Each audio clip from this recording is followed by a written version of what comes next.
ಸಿದ್ದರಾಮಯ್ಯ ಅವರಿಗೆ ಮೂಡಾ ಪ್ರಕರಣದಲ್ಲಿ clean chit ವಿಚಾರ ತಾವೇ ಆಯೋಗ ರಚನೆ ಮಾಡೋದು ಕ್ಲೀನ್ ಚಿಟ್ ಪಡೆಯೋದು ಸಿದ್ದರಾಮಯ್ಯ ಅವರ ಹವ್ಯಾಸವಾಗಿದೆ ಎಂದು ಜಗದೀಶ್ ಶೆಟ್ಟರ್ ಈಗ ಕಿಡಿಕಾರಿರುವಂತದ್ದು. ಸಿದ್ದರಾಮಯ್ಯ ಅವರಿಗೆ ಮೂಡಾ ಪ್ರಕರಣದಲ್ಲಿ ಕ್ಲೀನ್ ಚಿಟ್ ವಿಚಾರ ತಾವೇ ಆಯೋಗ ರಚನೆ ಮಾಡೋದು ಕ್ಲೀನ್ ಚಿಟ್ ಪಡೆಯೋದು ಸಿದ್ದರಾಮಯ್ಯ ಹವ್ಯಾಸವಾಗಿದೆ ಎಂದು ಜಗದೀಶ್ ಶೆಟ್ಟರ್ ಹೇಳಿಕೆ. ಎಸ್ಐಟಿ ರಚನೆ ಮಾಡೋರು ರಾಜ್ಯ ಸರ್ಕಾರ ಎಸ್ಐಟಿಯ ಮಧ್ಯಂತರ ವರದಿಯನ್ನ ಯಾಕೆ ಇನ್ನೂ ನೀಡಿಲ್ಲ ಅಂತ ಪ್ರಶ್ನೆಯನ್ನ ಮಾಡಿದ್ದಾರೆ. ಅಪಪ್ರಚಾರಕ್ಕಾಗಿ ಕಡಿವಾಣ ಹಾಕೋ ಕೆಲಸ ಯಾಕೆ ಮಾಡಲಿಲ್ಲ ಅಂತ ಪ್ರಶ್ನಿಸ್ತಾ ಇದ್ದಾರೆ.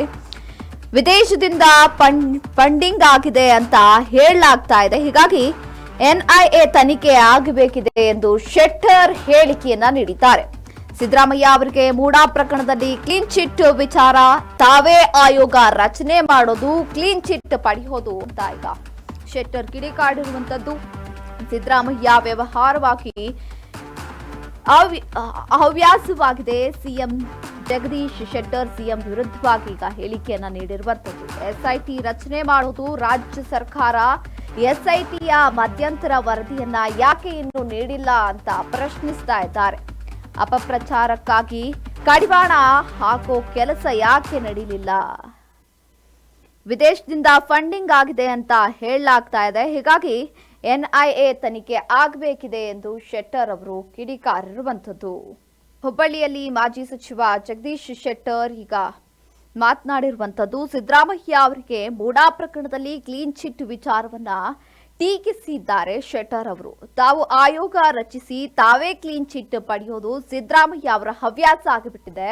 ಸರ್ಕಾರ ರಚಿಸಿದ ಎಸ್ಐಟಿಯ ಮಧ್ಯಂತರ ವರದಿ ಇನ್ನೂ ಹೊರ ಬಂದಿಲ್ಲ, ಹಾಗಾಗಿ ಧರ್ಮಸ್ಥಳ ಅಪಪ್ರಚಾರಕ್ಕೆ ವಿದೇಶದಿಂದ ಹಣ ಬಂದಿರುತ್ತದೆ ಎಂದು ಹೇಳಲಾಗ್ತಾ ಇದೆ, ಹೀಗಾಗಿ ಎನ್ಐಎ ತನಿಖೆ ಅಗತ್ಯ ಇದೆ ಅಂತ ಹೇಳಿದ್ದಾರೆ. ಹಾಗಿದ್ರೆ ಅವ್ರು ಏನ್ ಮಾತನಾಡಿದ್ದಾರೆ ಈ ಬಗ್ಗೆ?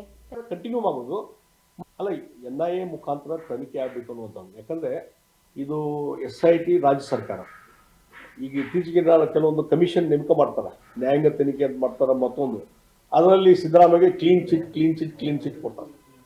ಈ ಮೂಡಾದ ಹಗರಣ ಕ್ಲೀನ್ ಚಿಟ್.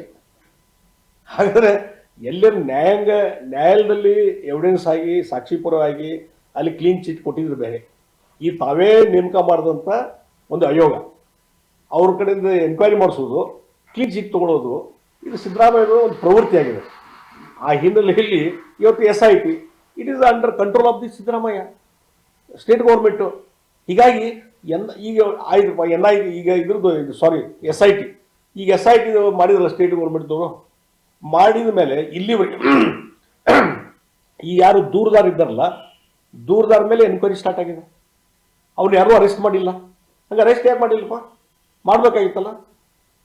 ಈಗ ಇವರು ಇಲ್ಲೇನಾದರೂ ಸಾಕ್ಷ್ಯಪೂರ್ವ ಸಿಕ್ಕಿದ್ರು ಇಲ್ಲಿ ಯಾರನ್ನ ಅರೆಸ್ಟ್ ಮಾಡಿಬಿಡ್ತಿದ್ರು ಅವರು. ಮತ್ತು ಇದೆಲ್ಲ ತನಿಖೆ ನಡೆಯೋಕ್ಕೆ ಮುಂಚೆ, ಆ ಎಸ್ಐಟಿ ಆಗೋಕ್ಕಿಂತ ಮುಂಚೆ ಎಸ್ಐಟಿ ನಡೆಯುವಾಗ ಧರ್ಮಸ್ಥಳದ ಬಗ್ಗೆ, ಆ ಪವಿತ್ರ ಕ್ಷೇತ್ರದ ಬಗ್ಗೆ, ಹೆಗ್ಗಡೆಯವರ ಬಗ್ಗೆ ಏನೊಂದು ಅಪಪ್ರಚಾರ ನಡೀತಲ್ಲ, ಇದಕ್ಕೆ ಕಡಿವಾಣ ಹಾಕುವಂಥ ಕೆಲಸ ಏನಾದ್ರು ಮಾಡಿದ್ರು ನೀವು? ಇಲ್ಲ. ಈಗ ಅಲ್ಲಿ ಯಾವುದೋ ಬುರುಡೆ ಮತ್ತೊಂದು ಯಾವುದೂ ಸಿಗಲಿಲ್ಲ ನಿಮ್ಗೆ. ಅವಶೇಷ ಸಿಗದೆ ಇದಕ್ಕೆ ಹೇಳಬೇಕಲ್ಲ. ಆಯಿತು, ಎಸ್ಐಟಿ ಅವರು ಒಂದು ಇಂಟೀರಿಯರ್ ರಿಪೋರ್ಟ್ ಕೊಡಬೇಕಾಗಿತ್ತು. ಈಗ ಬೇರೆ ಬೇರೆ ಕಮಿಷನ್ ಮುಖಾಂತರ ಎನ್ಕ್ವೈರಿ ಆದಾಗ ಒಂದು ಇಂಟೀರಿಯರ್ ರಿಪೋರ್ಟ್ ಸಬ್ಮಿಟ್ ಮಾಡ್ತಾರೆ ಮುಖ್ಯಮಂತ್ರಿಗಳಿಗೆ. ಅವಾಗ ಅದ್ರ ಬಗ್ಗೆ ಒಂದು ಪಬ್ಲಿಕ್ ಒಂದು ಏನು ಅವೇರ್ನೆಸ್ ಕೂತಾಗತ್ತೆ. ಈಗ ಎಸ್ಐಟಿ ಅವರು ಆಯ್ತಪ್ಪ ಇಷ್ಟು ತನಿಖೆ ಮಾಡಿದ್ವಿ, ಇಲ್ಲಿವರೆಗೆ ನಮ್ದು ಇಷ್ಟ ಅದ ರಿಪೋರ್ಟ್, ಒಂದು ಇಂಟೀರಿಯರ್ ರಿಪೋರ್ಟ್ ಕೊಡ್ರಿ. ಇಲ್ಲಿವರೆಗೆ ಏನಾದ್ರು 13 ಕಡೆ ನೀವು ಸ್ಥಳ ಆಗಿದ್ರಿ, ಅಲ್ಲಿ ಏನೋ ಸಿಕ್ತು ನಾವು ವಿಶೇಷ ಸಿಕ್ಕಿದ ನಂತರ ಕೊಡ್ರಲ್ಲ, ಹೊರಗೆ ಬರಲಿ. ನಾವು ಹೊರಗಡೆ ಮಾಧ್ಯಮದ ಮುಖಾಂತರ ಪತ್ರಿಕೆಗಳ ಮುಖಾಂತರ ನಾವು ತಿಳ್ಕೊತಾ ಇದ್ದೇವೆ ಜನರು ಏನಂದ್ರೆ ಇಲ್ಲಿ 13 ಕಡೆ ಆಗಿದ್ರು ಏನು ಸಿಗ್ಲಿಲ್ಲ, ಅದು ರಿಪೋರ್ಟ್ ಬರ್ಬೇಕಲ್ಲ, ಇಂಟೀರಿಯರ್ ರಿಪೋರ್ಟ್. ಹಾಗಾದ್ರೆ ಒಂದು ಕಡೆ ಅಪಪ್ರಚಾರ ಕಂಟಿನ್ಯೂ ಮಾಡೋದು.